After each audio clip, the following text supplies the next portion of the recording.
Hello बच्चों, कैसे हो आप सब। आई होप आप अच्छे होंगे। तो चलिए फिर स्टार्ट करते हैं आज की क्लास। आज हम करेंगे प्रश्नावली 12.2 के 7वें क्वेश्चन से स्टार्ट। ओके, तो चलिए देखते हैं इसका 7वां क्वेश्चन। एक ठोस में ऊंचाई 120 सेंटीमीटर और त्रिज्या 60 सेंटीमीटर वाला एक शंकु सम्मिलित है। ठीक है, जो 60 सेंटीमीटर त्रिज्या वाले एक अर्धगोले पर आरोपित है। इस ठोस को पानी से भरे हुए एक लंबवर्तीय बेलन में इस प्रकार सीधा डाल दिया जाता है कि यह बेलन की तली को स्पर्श करे। यदि बेलन की त्रिज्या 60 सेंटीमीटर है और ऊंचाई 180 सेंटीमीटर है तो बेलन में शेष बचे पानी का आयतन ज्ञात कीजिए। ठीक है, क्वेश्चन क्या कह रहा है। सबसे पहले एक ठोस में ऊंचाई 120 सेंटीमीटर और त्रिज्या 60 सेंटीमीटर वाला एक शंकु सम्मिलित है। शंकु बना लेते हैं सबसे पहले। ठीक है,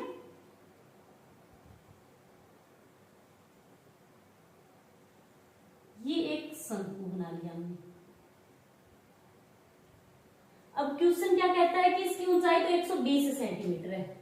ठीक है, इस शंकु की ऊंचाई दे रखी है यहां से लेकर यहां तक 120 सेंटीमीटर और त्रिज्या 60 सेंटीमीटर है। अब ये त्रिज्या कितनी है इसकी, 60 सेंटीमीटर है। ठीक है, जो 60 सेंटीमीटर त्रिज्या वाले एक अर्धगोले पर आरोपित है। अब ये शंकु क्या है, एक अर्धगोले पर रखा हुआ है। ठीक है, तो ये अर्धगोला बना दिया हमने, ये अर्धगोला हो गया। और अर्धगोले की भी त्रिज्या कितनी दे रखी है, 60 सेंटीमीटर ही दे रखी है। ठीक है, शंकु की भी 60 सेंटीमीटर है और अर्धगोले की त्रिज्या भी कितनी है, 60 सेंटीमीटर है। इस ठोस को पानी से भरे हुए एक लंबवर्तीय बेलन में इस प्रकार सीधा डाला जाता है कि यह बेलन की तली को स्पर्श करे। ये ठोस है। ठीक है, इस ठोस को बेलन में डाला जाता है। ठीक है, तो बेलन में पानी से भरे हुए बेलन में जब इस ठोस को हम डालेंगे सीधा एक बिल्कुल, ठीक है, यानी इसका जो ये आधार है, बेस है, ये क्या है, बेलन के तली को स्पर्श करे। इस प्रकार इसको सीधा बेलन के अंदर डालना है, वो भी पानी से भरे हुए बेलन के अंदर।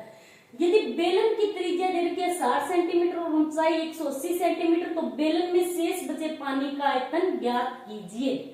ठीक है, जब हम इस ठोस को बेलन के अंदर डालेंगे, ठीक है, भरे हुए पानी का जो बेलन पानी का भरा हुआ उसके अंदर इस ठोस को हम डालेंगे तो बाहर कितना पानी निकलेगा, जितना ये ठोस का आयतन होगा उतना ही पानी बाहर निकलेगा। सीधी सी बात है। ठीक है, तो अब एक बेलन बनाना है हमें।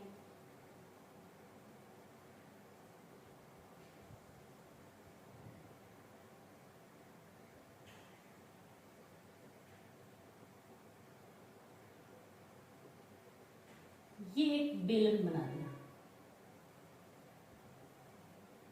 ओके, अब बेलन की ऊंचाई कितनी दे रखी है, बेलन की त्रिज्या 60 सेंटीमीटर, तीनों की त्रिज्या कितनी है, 60 सेंटीमीटर ही है। बेलन की त्रिज्या भी कितनी है, 60 सेंटीमीटर है। ओके, और ऊंचाई 180 सेंटीमीटर है। अब इस बेलन की ऊंचाई कितनी दे रखी है हमें, यहां से लेकर यहां तक 180 सेंटीमीटर। ठीक है, ये बेलन की ऊंचाई होगी। अब बेलन में शेष बचे पानी का आयतन ज्ञात कीजिए। अब शेष बचे पानी का आयतन हम कैसे निकालेंगे, हम क्या करेंगे, सबसे पहले बेलन का आयतन निकालेंगे। ठीक है, बेलन का आयतन निकालकर फिर हम क्या करेंगे, शंकु का आयतन और अर्धगोले का आयतन अलग से निकालेंगे और दोनों को ऐड कर देंगे। शंकु का आयतन और प्लस अर्धगोले का आयतन, इन दोनों को हम जोड़ देंगे। ठीक है, जोड़ करके हम क्या करेंगे, बेलन का जो आयतन होगा उसमें से शंकु और प्लस अर्धगोले का आयतन घटाएंगे, दोनों को ऐड करके घटा देंगे तो हमें किसका बचेगा कि हमें आयतन मिलेगा शेष, बेलन में शेष बचे पानी का आयतन। ठीक है, अब हमें दे क्या रखा है क्वेश्चन में, एक तो दे रखा है बेलन, बेलन है शंकु एवं अर्धगोला, अर्धगोले की त्रिज्या, तीनों की त्रिज्याएं क्या है, बराबर है। आर बराबर कितना है, 60 सेंटीमीटर है। ओके, शंकु की ऊंचाई, अब शंकु की ऊंचाई, शंकु की ऊंचाई को आप h1 मान लो। ठीक है, शंकु की ऊंचाई यानी h1 बराबर कितना है, 120 सेंटीमीटर दे रखा है। और क्या दे रखा है हमें, एक बेलन की ऊंचाई दे रखी है, बेलन की ऊंचाई, इसको आप h2 मान सकते हो, ठीक है। बेलन की ऊंचाई दे रखी है हमें 180 सेंटीमीटर। ओके, तो अब हम क्या करेंगे, शेष बचे बेलन में शेष बचे पानी का आयतन निकालना है हमें, ठीक है। तो लिख दो कि बेलन में शेष बचे पानी का आयतन बराबर, एक तो क्या निकालेंगे हम, बेलन का आयतन। ओके, तो एक तो निकालेंगे बेलन का आयतन, बेलन के आयतन में से हम क्या करेंगे, माइनस बेलन के आयतन में से शंकु का आयतन प्लस अर्धगोले का आयतन, दोनों का आयतन क्या करेंगे, जोड़ेंगे और फिर बेलन के आयतन में से उसको घटाएंगे, ठीक है। बेलन का आयतन माइनस शंकु का आयतन प्लस अर्धगोले का आयतन।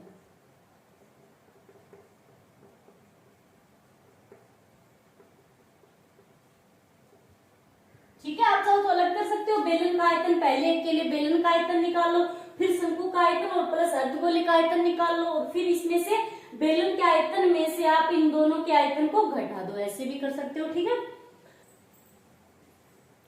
बेलन का आयतन, इसका फॉर्मूला क्या होता है, पाई आर स्क्वायर एच।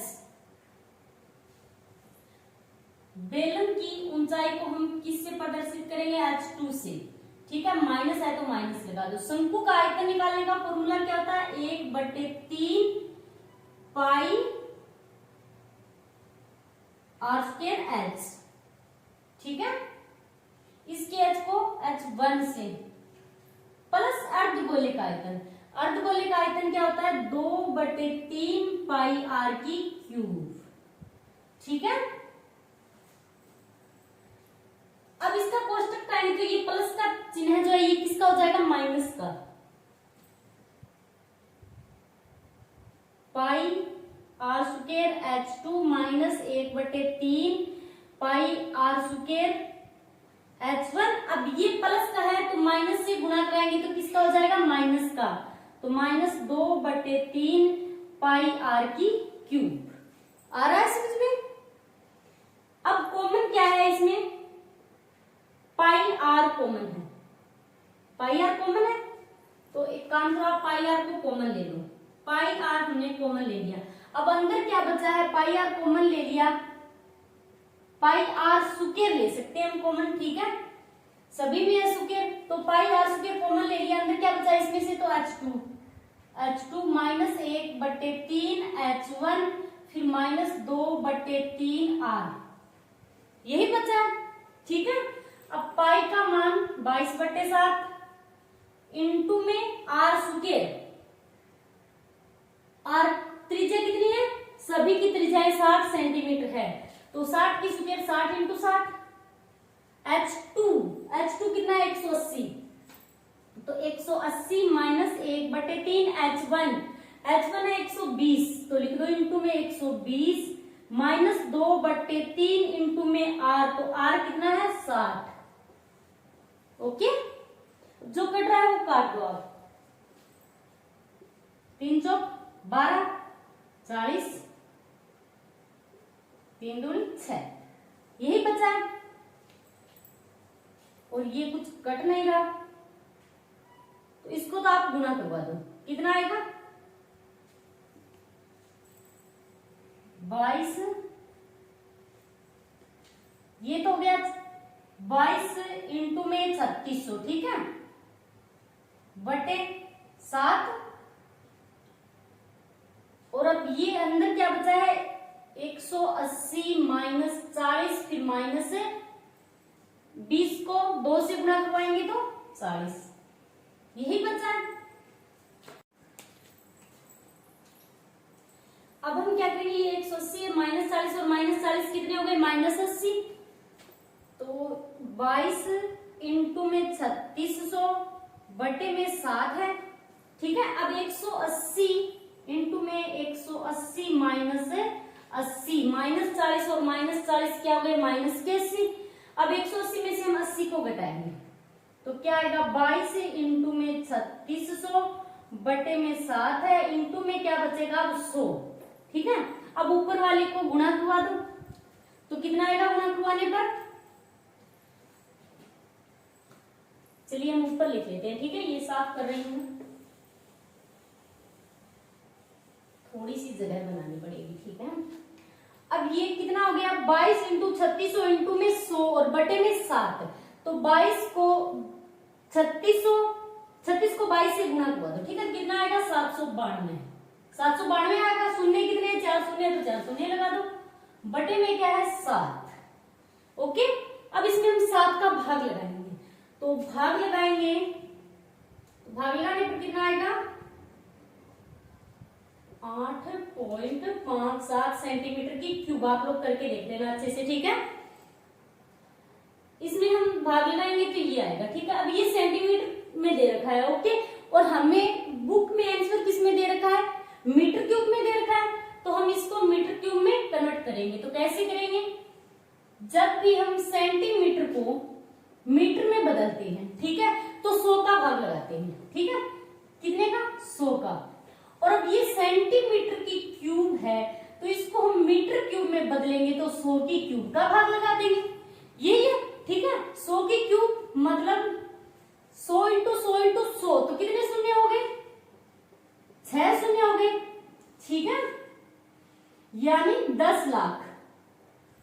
तो 10 लाख का भाग लगाएंगे हम। ठीक है, 11 31 4 2 8.57 बटे में कितने का भाग लगाना है 100 की क्यूब का। ठीक है, तो कितने शून्य 6।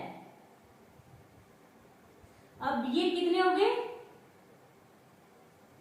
10 लाख। पॉइंट पहले से है यहां पर, अब कितना पीछे खिसकेगा दो, कितने शून्य है 2 2 4 और 6 शून्य है तो 2 2 4 तो 6 तो पॉइंट आएगा यहां पर। ठीक है, 6 अंक पीछे खिसक जाएगा पॉइंट, तो लिख दो 1.131। अब पॉइंट के बाद काफी है इतना। ठीक है, ज्यादा लिखने की जरूरत नहीं है। तो ये हो गया अब मीटर की क्यूब में कन्वर्ट। ओके, तो लिख दो कि बेलन में शेष बचे पानी का आयतन अतः बेलन में शेष बचे पानी का आयतन बराबर क्या है 1.31 मीटर की क्यूब 131।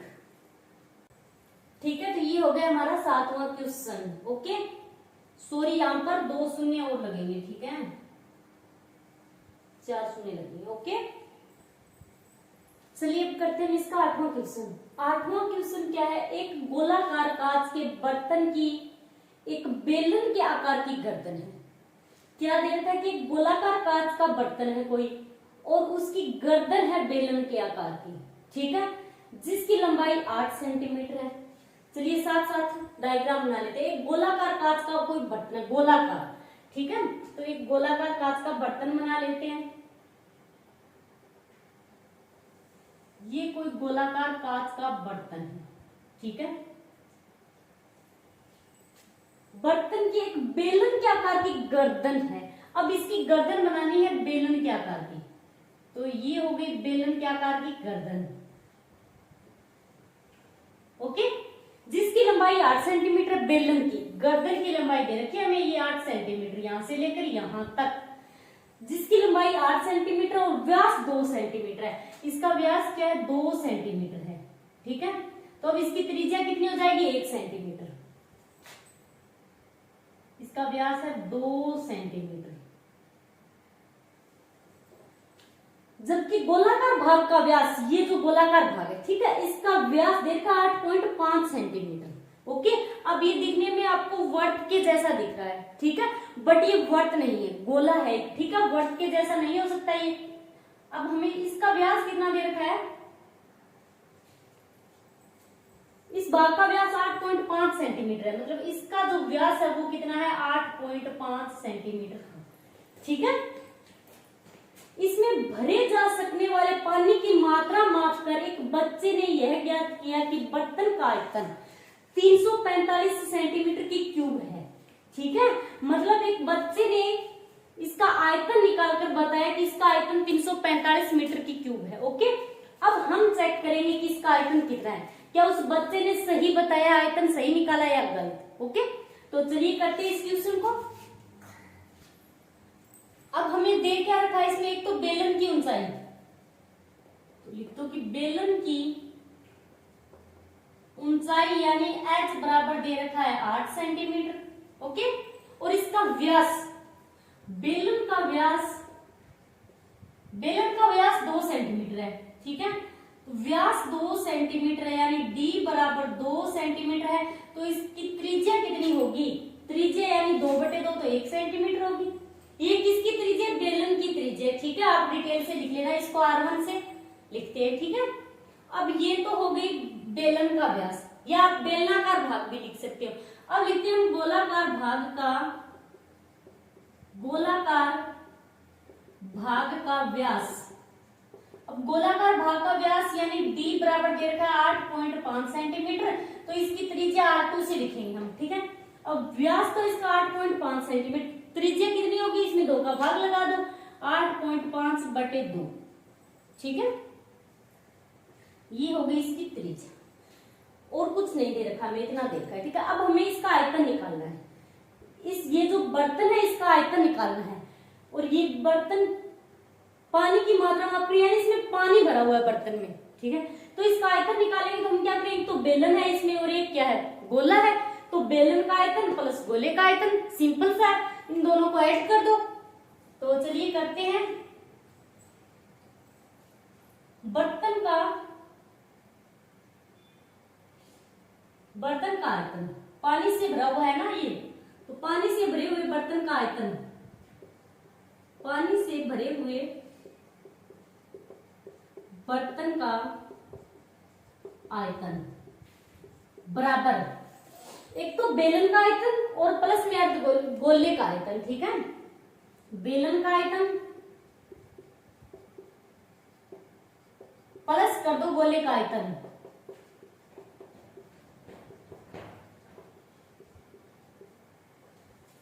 बेलन का आयतन फॉर्मूला क्या होता है इसका, पाई आर स्क्वायर एच। फॉर्मूले आप लोगों को याद होने चाहिए, पाई आर स्क्वायर एच, और इसकी ऊंचाई तो ठीक है एच ही है, पाई आर स्क्वायर एच है, और प्लस गोले का आयतन, तो गोले का आयतन निकालने का फॉर्मूला क्या होता है, 4/3 पाई आर की क्यूब, यही होता है। इसमें आर बेलन का आयतन है, तो बेलन की त्रिज्या हमने क्या मानी है, R1 और इसकी R2। ठीक है, कॉमन क्या आ रहा है इसमें, पाई आ रहा है, तो पाई कॉमन ले लो। अंदर क्या बचा, R1 की स्क्वायर एच प्लस में 4/3, पाई कॉमन ले लिया, और तो R2 की क्यूब, यही बचा है। तो पाई R1 की स्क्वायर, तो R1 ये है, एक की स्क्वायर, तो एक की स्क्वायर कितना होगा, एक ही होगा। आप लिखो या ना लिखो, ठीक है, लिखो तो लिख सकते हो आप, एक की स्क्वायर h कितना है 8 सेंटीमीटर, खाली h लिख लो। एक की स्क्वायर से तो कोई फर्क नहीं पड़ेगा, एक की स्क्वायर क्या होगा, एक ही होगा, फिर 8 से गुणा करेंगे, फिर एक आएगा प्लस 4/3 इंटू में r स्क्वायर की क्यूब, R2 की क्यूब, R2 की क्यूब यानी 8.5/2, R कितना लिखा है 8.5/2 की क्यूब है, तो इसको 3 बार लिख दो, इंटू में 8.5/2। आर एस में इसका पॉइंट हटा दो, पॉइंट हटाओगे तो नीचे एक शून्य लगेगा, पॉइंट के बाद एक संख्या तो एक शून्य लगेगा। अब इसको आप काट दो, किससे कट रहा है, 4 से कटेगा, 5 से कट रहा है, 5 और 20, 5 7 15।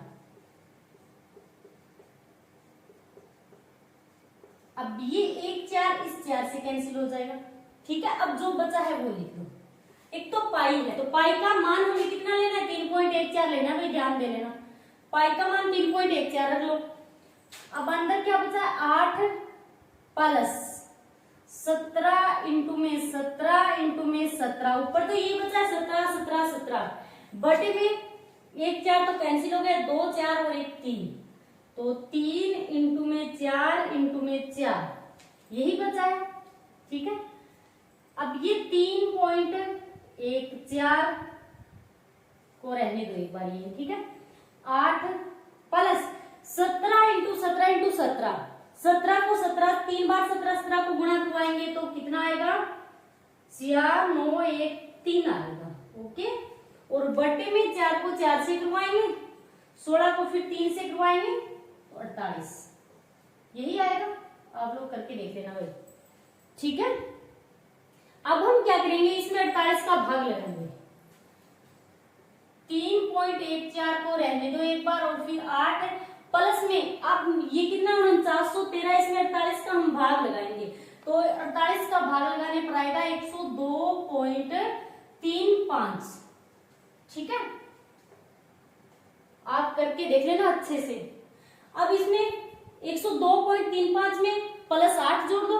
ठीक है, तो 3.14 इंटू में, अब इसमें हम 8 को ऐड कर देंगे तो कितना आएगा, 110.35, यही आएगा।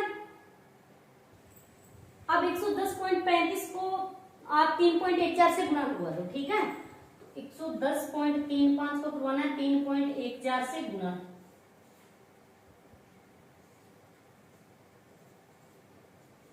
53011 इंटू 15 सिलेक्ट,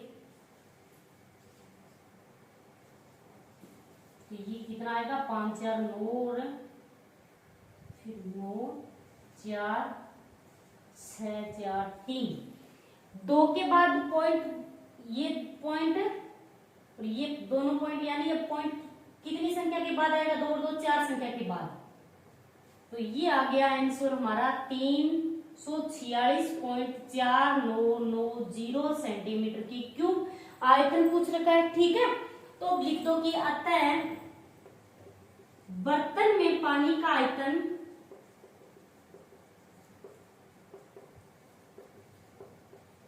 बराबर 346.4990 सेंटीमीटर की क्यूब है। ओके, तो ये हो गया हमारा 12वां चैप्टर कंप्लीट। आज के लिए इतना ही, थैंक्स।